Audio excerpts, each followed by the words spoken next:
In times gone by, one quarreled oft with Guizhong concerning mechanical principles. We each had our ideals, and neither would yield.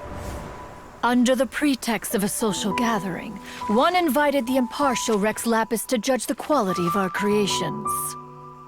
But Rex Lapis declared that Guizhong's obscuro vulpus mechanism was superior.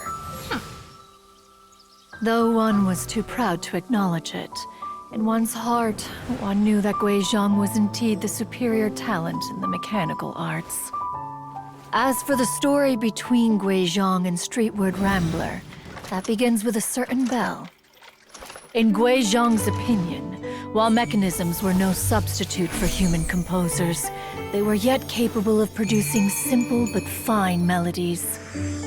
But Streetward Rambler believed music to be an expression of the soul, an emotional enterprise that could never hope to be replicated by machinery. They argued endlessly, until one asked Rex Lapis to intercede.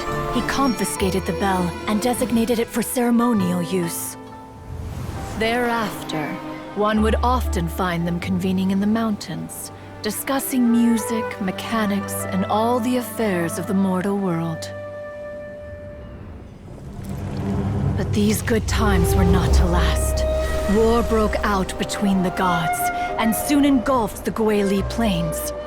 Guizhong was overpowered by the enemy, and fell in battle.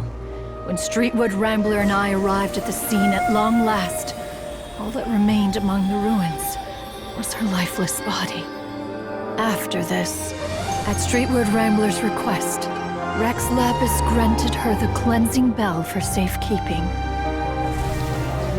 To honor our friend's memory, one made a few finishing touches to her ballistic device.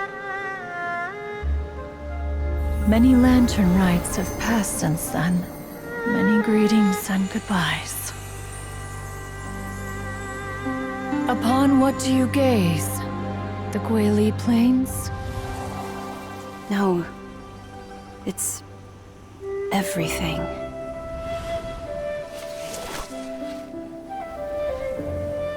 We think of human life as like a lantern that's lit one minute and extinguished the next. But are we Adepti so different? Perhaps as dust settles after a storm, we too must one day return to the world below.